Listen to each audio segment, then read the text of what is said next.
Arise, black vengeance from the hollow hell. Blood! ለ43 ዓመታት በስርጭት ላይ የቆየው ቪኦኤ አማርኛ ልሳኑ ተዘጋ።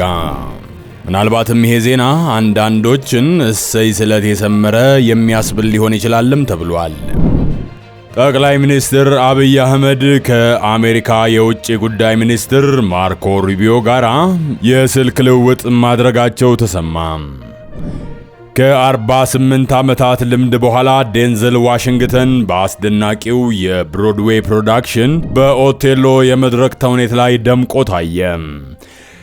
ፕሬዝዳንት ኤርዶጋን በሶማሌና በኢትዮጵያ መካከል ዘላቂ ሰላም እንዲመጣ ድጋፍ አደርጋለሁ አሉ።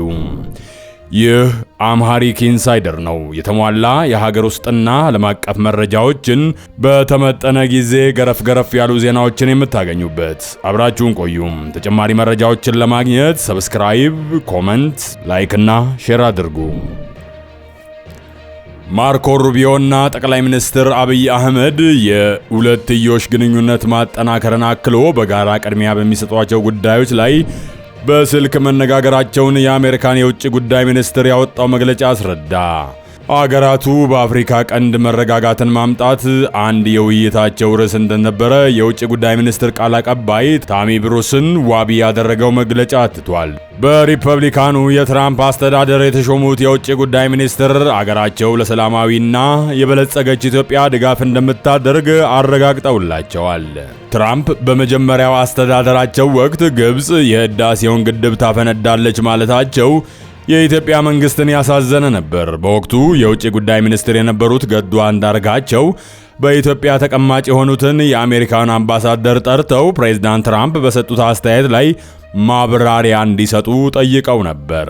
የአሜሪካው ፕሬዝዳንት ዶናልድ ትራምፕ ጥቅምት 13 2013 ዓ.ም ሱዳንና እስራኤል ግንኙነታቸውን ለማደስ የደረሱበትን ስምምነት አስመልክቶ ከሱዳን ጠቅላይ ሚኒስትር ሐምዶክና ከእስራኤሉ ጠቅላይ ሚኒስትር ቤንያሚን ኔታንያሁ ጋር በስልክ በተነጋገሩበት ወቅት ነው የህዳሴውን ጉዳይ ያነሱት። ግብጽ በዚህ መንገድ መቀጠል ስለማትችል ሁኔታው አደገኛ ነው። ግብጽ የህዳሴውን ግድብ ታፈነዳለች። አሁንም በግልጽ እናገራለሁ፣ ግብጽ በድጋሚ ታፈነዳዋለች በማለት በተደጋጋሚ የተናገሩት ትራምፕ ስምምነት ለአገሪቱ ባቀርብም ኢትዮጵያ ስምምነቱ ሳትቀበል ቀርታለች። እንደዚያ ማድረግ አልነበረባቸውም። ይህ ትልቅ ስህተት ነው። በዚህ ምክንያት የምንሰጣቸው ብድር አቁመናል። ስምምነቱን ካልተቀበለች በስተቀር ኢትዮጵያ ያንን ገንዘብ አታየውም ማለታቸው የሚታወስ ነው።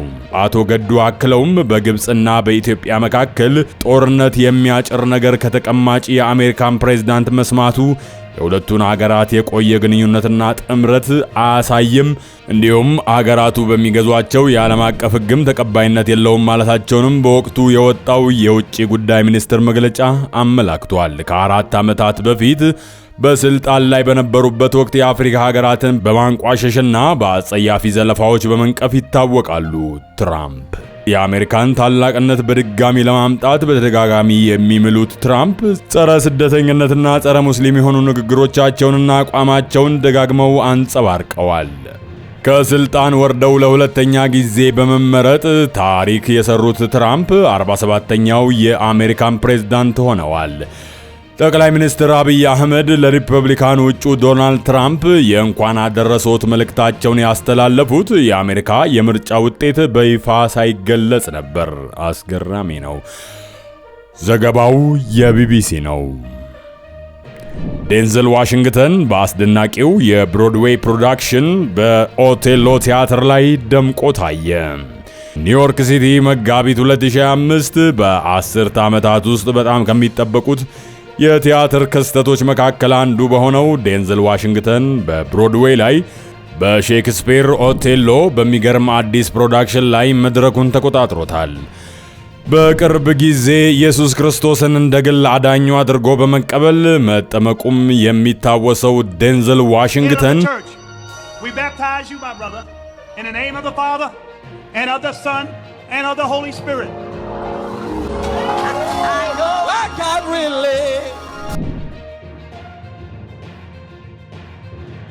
ቲያትሩ በአንድ ሳምንት ውስጥ በአስደናቂ ሁኔታ $2.8 ሚሊዮን በማስመዝገብ እስካሁን ከፍተኛ ገቢ ያስገኘ የብሮድዌይ ተውኔት በመሆን አዲስ ሪከርድ አስመዝግቧል። ዋሽንግተን አሳዛኙን ጀግና ኦቴሎን ወክሎ ነው የተጫወተው።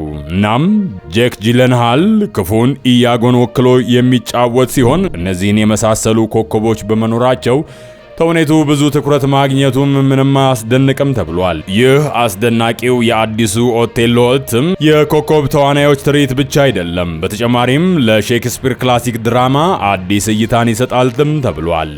ወቅታዊነት ባለውና ጊዜውን መሰረት ያደረገ ትርኢት በወታደሮች ላይ የሚደርሰውን ድንጋጤና የወታደራዊ ሕይወት ውስብስብነትን ጨምሮ ዘመናዊ ጭብጦችን ያካተተ ነውም ተብሏል። በታማኙ ረዳቱ ኢያጎ ቅናትና የቁጣ ስሜት እንዲያድርበት ተጽዕኖ የተደረገበትን የወታደራዊ አዛዡን ኦቴሎን ዋሽንግተን መጫወቱን እስከዛሬ ከሰራቸው ምርጥ ስራዎች መካከል አንዱ ነው ተብሎ እየተወደሰ ነው። ለአስርተ ዓመታት በዘለቀው ስራው ልምድ ያለው የመድረክ ተዋናይ ዋሽንግተን ለሼክስፒር እንግዳ አይደለም። ቀደም ሲል በጁልየስ ቄሳርና ሪቻርድ ሳልሳዊ በተሰኙ ስራዎች የሚታወቅ ሲሆን ተዋናዩ ለመጀመሪያ ጊዜ ኦቴሎን የተጫወተው በኒውዮርክ ፎርዳም ዩኒቨርሲቲ በነበረበት ወቅት ነበር።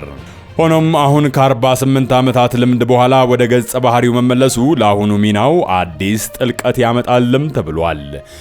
ከ60 ደቂቃዎች ጋር ባደረገው ቃለ ምልልስ ዋሽንግተን የገጸ ባህሪውን ግንዛቤ እንዴት እንዳሻሻለ ገልጿል።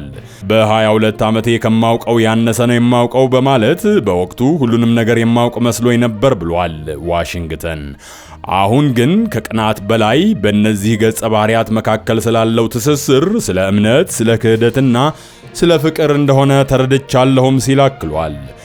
ከዋሽንግተን ጎን ጄክ ጂለንሃል የኢያጎን ሚና በመጫወቱ ሰፊ አድናቆት ያገኘ ሲሆን ይህም ሚናው ከፍተኛ የስሜት ክልሉንና ተመልካቾችን የመማረክ ችሎታውን ያሳያልም ተብሏል። ለመድረክ እንግዳ ያልሆነው ጄክ የሼክስፒርን ስራዎች መጫወት ልዩ እንደሆነ ተናግሯል። ይህ ፕሮዳክሽን በብሮድዌይ የሼክስፒር ስራ ለመጀመሪያ ጊዜ የሚሰራበት መሆኑን የገለጸ ሲሆን ምንም እንኳን ሁለተኛ ደረጃ ትምህርት ቤት ውስጥ እያለ በሁሉም ነገር ላይ ብዙ ማጉረምረም የሚል ተውኔት ላይ የተሳተፈበትን ጊዜ በአስቂኝ ሁኔታ አስታውሶታል።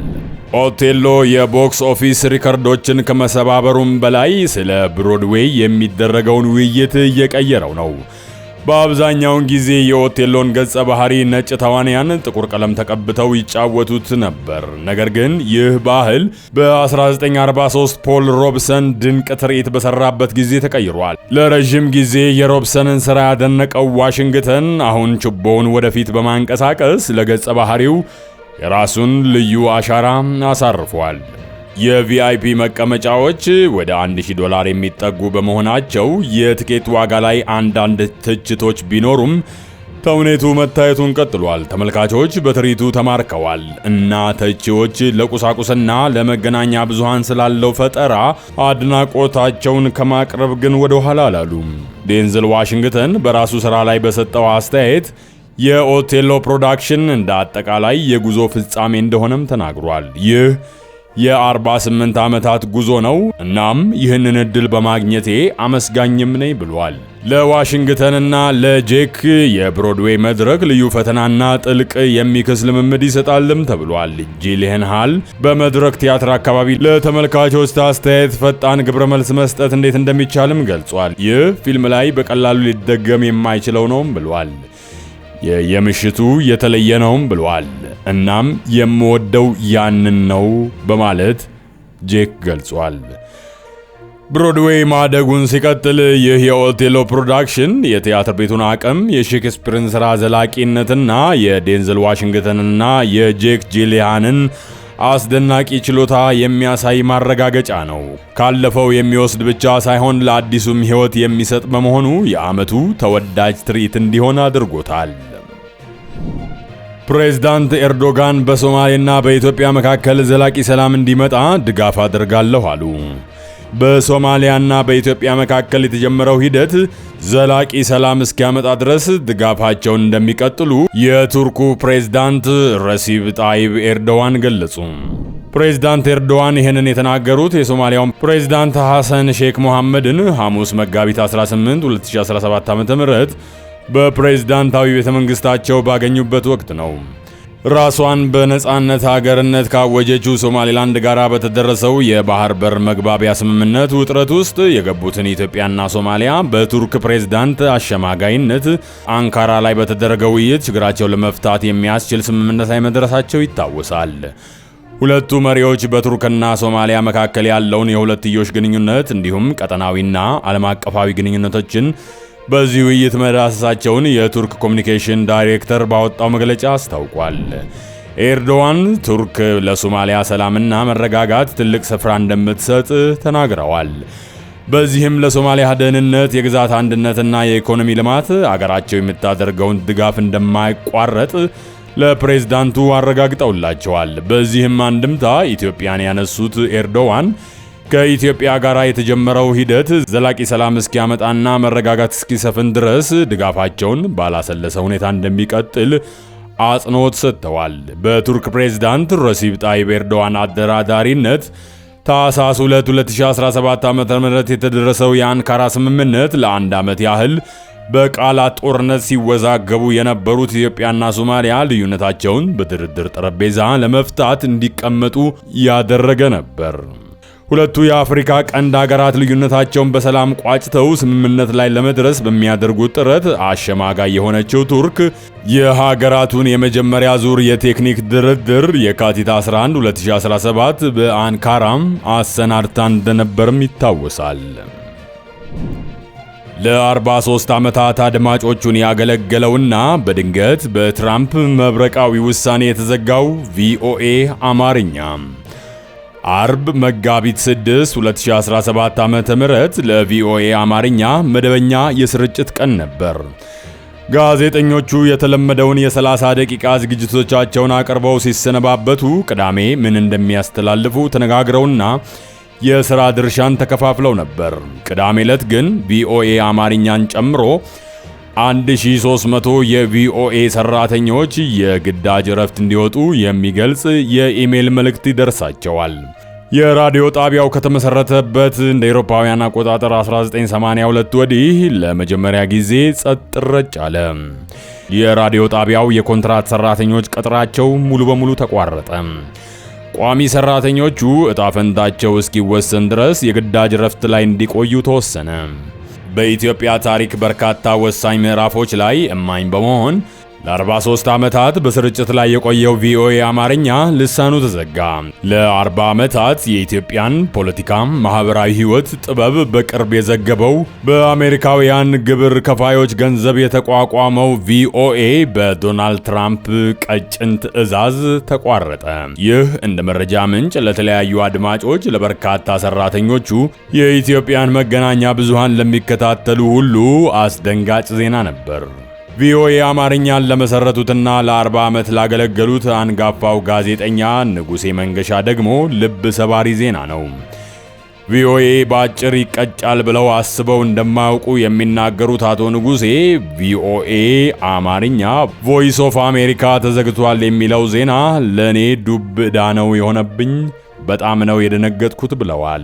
አቶ ንጉሴ የበጀት ቅነሳ ለውጥ እንደሚመጣ ገምተው የነበረ ቢሆንም ተዘግቷል ሲባል ግን በጣም መጥፎ ስሜት ነው የተሰማኝ፣ በጣም ነው ያዘንኩት፣ በጣም ነው ውስጤ ያረረው ሲሉ ተናግረዋል።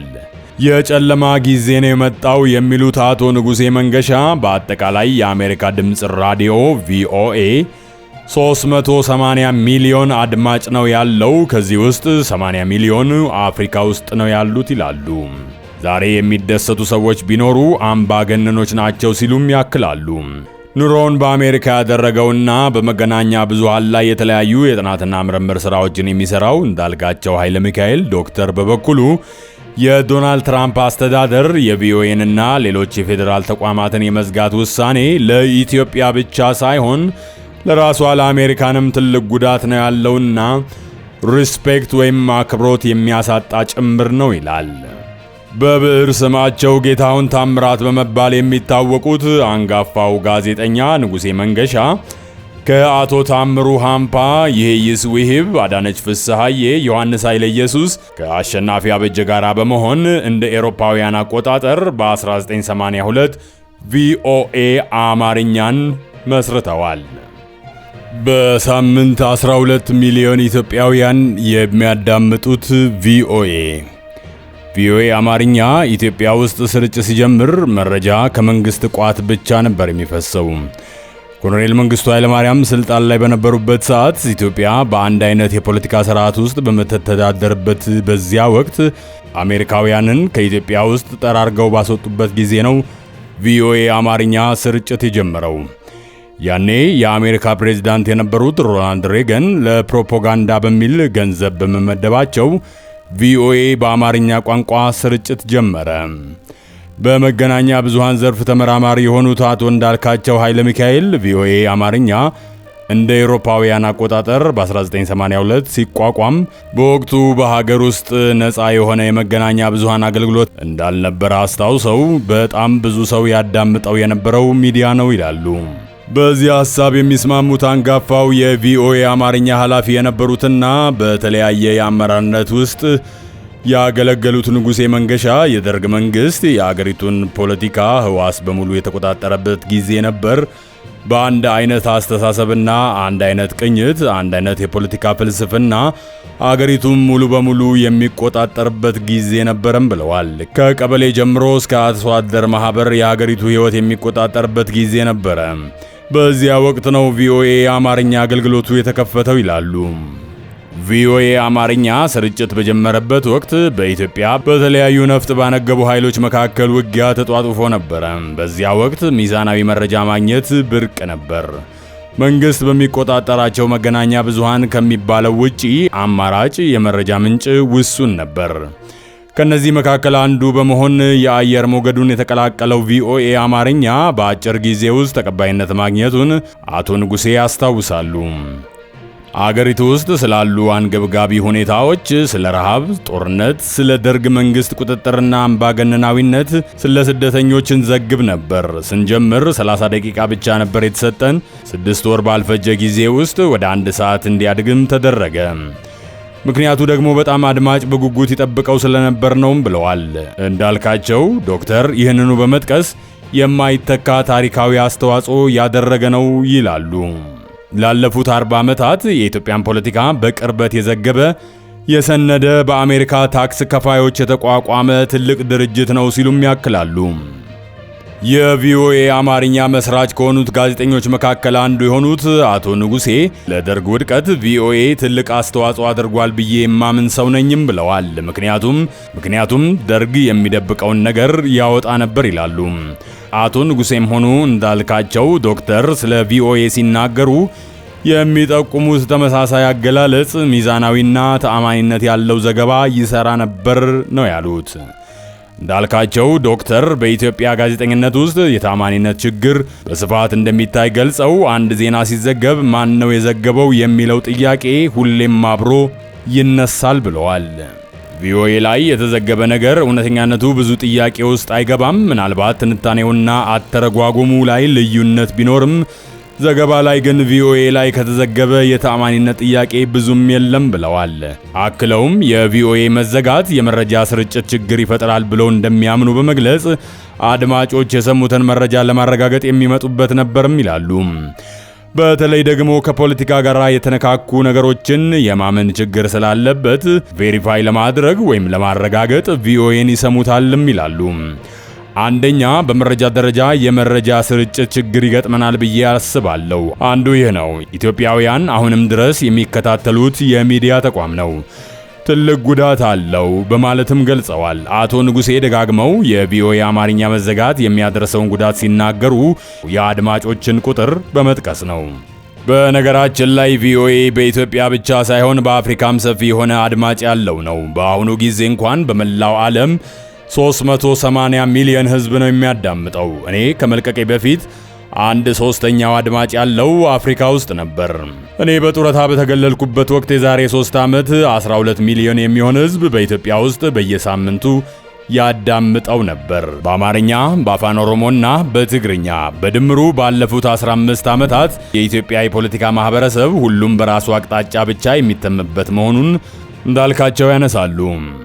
እንደ ቪኦኤ ያሉ የሚዲያ ተቋማት ግን ሁሉንም የፖለቲካ ማህበረሰብ በብሔርም በሃይማኖትም የተደራጁትን ለማቀራረብ ትልቅ አስተዋጽኦ አላቸው ሲሉም አክለዋል። በአማርኛ የሚዘገበው ፕሮግራም ወደ ኦሮምኛ፣ ወደ ትግርኛ ሲተረጎም ያለው በተመሳሳይ በትግርኛና በአማርኛ የተሰሩ ፕሮግራሞች ወደ ኦሮምኛ ሲተረጎሙ ያለው ኢትዮጵያ ውስጥ የነበሩት ዘጋቢዎቻቸው ራሱ በኦሮምኛም በአማርኛም ሲሰሩ አስተውያለሁ ብለዋል። እናም ይሄ በጣም የተከፋፈለውን የፖለቲካ ማህበረሰብ ለማቀራረብ የተሻለ የጋራ እውነት እንዲኖራቸው ሰርቷል። አሁን የጋራ እውነት የምንለው ነገር እየጠፋ ስለመጣ ትልቅ አስተዋጽኦ እያደረገ የነበረ ትልቅ ተቋም ነበርም ብለዋል። አቶ ንጉሴ በቪኦኤ መዘጋት በሚሊዮን የሚቆጠረው አድማጭ ተጎድቷል ብለው እንደሚያስቡ ሲናገሩ፣ አቶ እንዳልካቸው በበኩላቸው የኢትዮጵያ የፖለቲካ ማህበረሰብ ቪኦኤ በመዘጋቱ ትልቅ ጉዳት ይደርስበታል ይላሉ። የትራምፕና የቪኦኤ ጠብ። ዶናልድ ትራምፕ ቪኦኤ ላይ ቂም የቋጠሩት አሁን አይደለም። የመጀመሪያው የስልጣን ዘመናቸው ላይ ቪኦኤ በእርሳቸውና በዙሪያቸው ባሉ ሰዎች ጥርስ ውስጥ ገብቶ ነበረ። ያኔ የቪኦኤን ዘገባ በተደጋጋሚ የተቹት ፕሬዝዳንቱ በአንድ ወቅት አጸያፊ ብለውትም ነበር። ከዚያም የቪኦኤ እናት ኩባንያ የሆነውን የአሜሪካን ዓለም አቀፍ ሚዲያ ኤጀንሲን USAGM እንዲመሩ ማይክል ኤልፓክን ሾሙ። ማይክል ኤልፓክ ትራምፕን ይተቻሉ ያሏቸውን ጋዜጠኞችን ማጥቃት፣ በኤዲቶሪያል ጉዳዮች ጣልቃ መግባትም ጀመሩ። ጆ ባይደን የአሜሪካን ሕዝብ ድምፅ አግኝተው ወደ ዋይት ሃውስ ሲገቡ የመጀመሪያ ያደረጉት ነገር እኚህን ግለሰብ በማንሳት የቀድሞዋን ኃላፊ አማንዳን ቤኔትን በድጋሚ ሾሙ። በሁለተኛው የዓለም ጦርነት ወቅት የናዚ ፕሮፓጋንዳን ለመገዳደር የተቋቋመው ቪኦኤ በ50 የተለያዩ የዓለማችን ቋንቋዎች መረጃዎችን የሚያሰራጨው ቪኦኤ በሳምንት ከ360 ሚሊዮን በላይ ሳምንታዊ አድማጮች ያሉት ቪኦኤ በትራምፕ አልተወደደም። የፕሬዝዳንቱ ትዕዛዝ የቪኦኤ እናት ኩባንያ በሆነው የአሜሪካን ዓለም አቀፍ ሚዲያ ኤጀንሲ ላይ ያነጣጠረ ነው። ዩኤስ ኤጀንሲ ፎር ግሎባል ሚዲያ ለትርፍ ያልተቋቋመና ኮሚኒዝምን ለመከላከል የተመሰረቱ የሬዲዮ ጣቢያዎችን በገንዘብ ይደግፋል። ዶናልድ ትራምፕ ለሁለተኛ የስልጣን ዘመናቸው ሲመረጡ በቪኦኤ ላይ ያላቸው አቋም አገር ያወቀው ፀሐይ የሞቀው ሚስጥር ሆነ። ይህንን የዶናልድ ትራምፕን ውሳኔ በመደገፍ ኤለን ማስክ በኤክስ ገጹ ላይ ቪኦኤን ከዚህ በኋላ ማንም የሚያዳምጠው የለም ሲል ለጠፈ።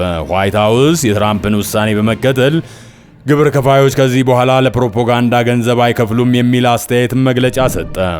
ትራምፕ ያስተላለፉት ውሳኔ በኮንግረሱ ድጋፍ ያገኘ ሲሆን ዩኤስ ኤጀንሲ ፎረም ግሎባል ሚዲያ የተባለው ድርጅት ኢላማ ያደረገ ነው። ይህ ኤጀንሲ ቪኦኤ፣ ራዲዮ ፍሪ እስያ እና ራዲዮ ፍሪ አውሮፓ የተባሉ ጣቢያዎችን ያስተዳድራል። እነዚህ ጣቢያዎች የፕሬስ ነጻነት የላቸውም በሚባሉ ስፍራዎች በሚሰሯቸው ዘገባዎችም ይታወቃሉ። ቻይና፣ ካምቦዲያ፣ ሩሲያና ሰሜን ኮሪያ ከነዚህ ስፍራዎች መካከል ይመደባሉ። የዩኤስኤጂኤም ከፍተኛ አማካሪ የሆኑት ካሪ ሌክ ዶናልድ ትራምፕ ቪኦኤ እንዲዘጋ ያስተላለፉትን ፕሬዝዳንታዊ ትዕዛዝ እንደሚደግፉ በገለጹበት ንግግራቸው በኤጀንሲ ውስጥ ብክነት፣ ማጭበርበር እንዲሁም ስልጣንን አላግባብ መጠቀም በሰፊው እንደሚታይ ገልጸዋል። በዚሁ ንግግራቸው ላይ የኤጀንሲው ጥፋቶች ሲሉ ከዘረዘሯቸው መካከል ከፍተኛ የብሔራዊ ደህንነት ጥሰቶች፣ ከፍተኛ ዋጋ ያላቸው አላስፈላጊ ስምምነቶችና ኮንትራቶችን መፈጸምም ተጠቅሰዋል። ኤጀንሲው ለሐሰተኛ ዜና ኩባንያዎች 100 ሚሊዮን የሚቆጠር ገንዘብ በማውጣትም ተኮንኗል። ካሪ ሌክ ይህንን ከዘረዘሩ በኋላ ኤጀንሲው ከላይ እስከታች በስብሷል፣ ለአሜሪካ ግብር ከፋይም ሸክም ነው፣ ኤጀንሲውን ማዳን አይቻልም ሲሉም ደምድመዋል። ቪኦኤና በእናት ኩባንያው የሚደገፉ ጣቢያዎች 400 ሚሊዮን አድማጮች እንደሚያገለግሉ መረጃዎች ያሳያሉ። 29 ዓመት የሆናቸው የቪኦኤ ኦሮምኛና ትግርኛ አገልግሎቶች ደርግ ከመንበሩ ወርዶ ኢህአዴግ ስልጣን ሲረከብ ቪኦኤ የተሻለ ግንኙነት ይፈጥራል የሚል እምነት እንደነበረው አቶ ንጉሴ ይናገራሉ። የተሻለ የሚዲያ ሐዋስ ይፈጥራል፣ እንደ ልባችን በነጻነት እንሰራለን የሚል ግምትም ነበረን። ይህ የቪኦኤ አማርኛ ተስፋ ግን የሚሰምር አልሆነም። እንደ አቶ ንጉሴ ትውስታ ኢህአዴግ የሚያደርገው ቁጥጥር ጠበቀ። የሬዲዮ ስርጭቱ ወደ አድማጭ እንዳይደርሱ ይታፈኑ፣ ጃም ይደረጉ ጀመር። ይሁን እንጂ ቪኦኤ አማርኛ ለመጀመሪያ ጊዜ በኢትዮጵያ ውስጥ ዘጋቢ የኖረው በኢህአዴግ ስልጣን ዘመን ነበር። በዚህ ወቅት አዲስ አበባ ውስጥ መለስካቸው አማሃና እስክንድር ፍሬው ዘጋቢዎች ነበሩ። መቀሌ ውስጥ አንድ ነበር። የኢህአዴግ መንግስት ቪኦኤ አማርኛን ለማዘጋት የተለያዩ ጥረቶችን ማድረጉን አቶ ንጉሴ ያስታውሳሉ። ደጋፊዎቹ እዚህ አሜሪካ ውስጥ ካምፔን ዘመቻ ያደርጉ ነበር። ጠቅላይ ሚኒስትር መለስ ለሚያገኟቸው የአሜሪካ ባለስልጣናት እንዲዘጋ ይወተውቱ ነበር። አንድ ጊዜ 2 ሪፐብሊካንና ዲሞክራቶች የኮንግረስ አባላት አማርኛው ይዘጋ ብለው ውሳኔ አሳልፈው ነበር። የመንግስት ውትወታና ዘመቻ ሲበረታ የቪኦኤ ኃላፊ ለምንድነው አማርኛ የሚዘጋው ብለው ጠየቁ። ከመንግስት በኩል ያገኙት መልስ ደግሞ የኢትዮጵያ ሕዝብ ተቀይሟል የሚል ሆነ። ለምን ተቀየመ ሲባል ስርጭቱ በአማርኛ ቋንቋ ብቻ በመሆኑ የሚል ምላሽ ተገኘ። መንግስት ሌሎች የኢትዮጵያ ቋንቋዎች የሚል ሐሳብ በማቅረቡ የቪኦኤ ኃላፊዎች እንደዚያማ ከሆነ ለምን ትግርኛና አፋን ኦሮሞ አይሆኑም የሚል ሐሳብም አቀረቡ። እኔም ሆንኩ ይላሉ አቶ ንጉሴ፣ እኔም ሆንኩ ሌሎች ሰርቪሱ ላይ ያለን ሰዎች የእነዚህ ቋንቋዎች መጀመር እንዲያውም የአድማጭን ቁጥር ይጨምርልናል ብለን የከፈትናቸው ይላሉ አቶ ንጉሴ። በዚህ የተነሳ ሐምሌ ወር 1996 ኦሮምኛና ትግርኛ ቋንቋዎች ስርጭታቸውን ጀመሩ። እነዚህ ቋንቋዎች ስርጭት ሲጀምሩ ከአማርኛ ቋንቋ ላይ 30 ደቂቃ ተቀንሶ እንደነበረ አቶ ንጉሴ ያስታውሳሉ። የኢህአዴግ የስልጣን ዘመን የቪኦኤ አማርኛ ባልደረቦች የተከሰሱበት ዘመንም ነበረ። 1997 ምርጫን ተከትሎ በተፈጠረው ግርግር መንግስት የተቃዋሚ ፓርቲ አመራሮችን አባላትንና ጋዜጠኞችን ሲያሰርና ክስ ሲመሰርት አቶ ንጉሴን ጨምሮ ሌሎችንም የጣቢያችንን ሰራተኞች ክስ ተመስርቶባቸው ነበር። ከተከሰሱት ውስጥ አንዱ እኔ ነኝ። ሌሎችም ተከሰው ነበር። አሜሪካዊ ዜግነት ስለነበረን የስቴት ዲፓርትመንት ጣልቃ ገብቶ ነው ክሳችን ውድቅ የተደረገውም ብለዋል አቶ ንጉሴ። ቪኦኤና የጠቅላይ ሚኒስትር አብይ አህመድ ወደ ስልጣን መምጣት። በ2018 ጠቅላይ ሚኒስትር አብይ አህመድ ወደ ስልጣን ሲመጡ ቪኦኤ አማርኛ በሀገር ውስጥ የሚገኙ ዘገባዎቹን ቁጥር ወደ 15 ማሳደግ ቻለ። በባህር ዳር፣ ሐዋሳ፣ መቀለ፣ አምቦ ዘጋቢዎች ኖሩት። ከአሃዱ ሬዲዮ ጋር የአጋርነት ስምምነት በመፈረም ስርጭቱ በጣቢያው እንዲተላለፍም ማድረግ ተቻለ። ይህን ጊዜ ግን ለቪኦኤ አማርኛ ብቻ ሳይሆን ለአቶ ንጉሴ መንገሻም የተለየ ነበር። ከ43 ዓመታት በኋላ ወደ ሀገራቸው ለመጀመሪያ ጊዜ መግባት የቻሉበትም በዚህ ወቅት ነበር። እኔም ሆንኩ ባልደረቦቼ በደርግ ወቅት ወደ ሀገር ቤት መግባት አንችልም ነበር ያሉት አቶ ንጉሴ ከ40 ዓመት በላይ ኢትዮጵያን መርገጥ አልቻልኩም። አገሬን በጣም ነው የሚወደው። በደርግ ጊዜ በጣም ከባድ ነበር። አገሬ ለመግባት ቤተሰቦቼንም ይዤ ለመሄድ በጣም ጓጓ ነበረ። ግን ከ40 ዓመት በላይ 42 እና 43 ዓመት አልቻልኩም ነበረ ብለዋል። እናቴ ታማ ላያት አልቻልኩም። አባቴ ሲታመም ላስታምም አልቻልኩም። ሲያርፉም ሁለቱንም መቅበር አልቻልኩም ብለዋል። ስለዚህም የሞቱ ወዳጆቼንና ወላጆቼን መቃብራቸውን ሄጄ እርሜን ያወጣሁት ያኔ ነው በማለት ገልጸዋል። የአሜሪካ ድምፅ ቪኦኤ ለ2 ዓመታት በዘለቀው የትግራይ ክልል የእርስ በርስ ጦርነት ወቅት የኢትዮጵያ መንግስት የሚፈጽማቸውን ወንጀሎች እንዳላየ በማለፍና ፕሮፓጋንዳ በማሰራጨትም ተከሶ ነበር። በወቅቱ ቪኦኤ በኢትዮጵያ ያለውን ሁኔታ በትክክለኛና ሚዛናዊ በሆነ መልኩ ለመዘገብ የቻለውን ሁሉ እያደረገ መሆኑን በመግለጽ የቀረበበትን ውንጀላም አስተባብሏል። ጡረተኛው አቶ ንጉሴ ቪኦኤ ተለውጦ ዳግም ስርጭቱን እንደሚጀምር ተስፋ አላቸው። ተስፋ አደርጋለሁ በመሃል ምህረት ወርዶ ሪፐብሊካኖችና ዲሞክራቶች ጣልቃ ገብተው የፕሬዝዳንት ትራምፕን አስተዳደር አሳምነው ፕሮግራሞቹ በሙሉ እንደማይዘጉ ተስፋ አደርጋለሁ። ተስፋ የሚሄ ነው ብለዋል። እንዳልካቸው ኃይሌ ዶክተር በበኩላቸው አሜሪካ በዚህ የትርክት ውጊያ በበዛበት ተጽዕኖና ጫና ለማሳደር ሀያላን በሚራኮቱበት ዓለም ቪኦኤን ዘግታ እጇን አጣጥፋ ቁጭ ካለች በራሷ ላይ ግብ የማስቆጠር ከባድ አካሄድ ነው በማለትም ይገልጹታል። ዘገባው የቢቢሲ ነው። ይህ አምሃሪክ ኢንሳይደር ነው። ለሰዓቱ የያዝነውን ዋና ዋና ዜናዎችና አንድ ተንተን ያለ ዜና ያቀረብንበትን ዝግጅት በዚሁ እናጠቃልላለን። በቀጣይ የሀገር ውስጥና ዓለም አቀፍ ዜናዎችን ተመልሰን ይዘን እንገናኛለን። እስከዛው ቸር ያቆየን።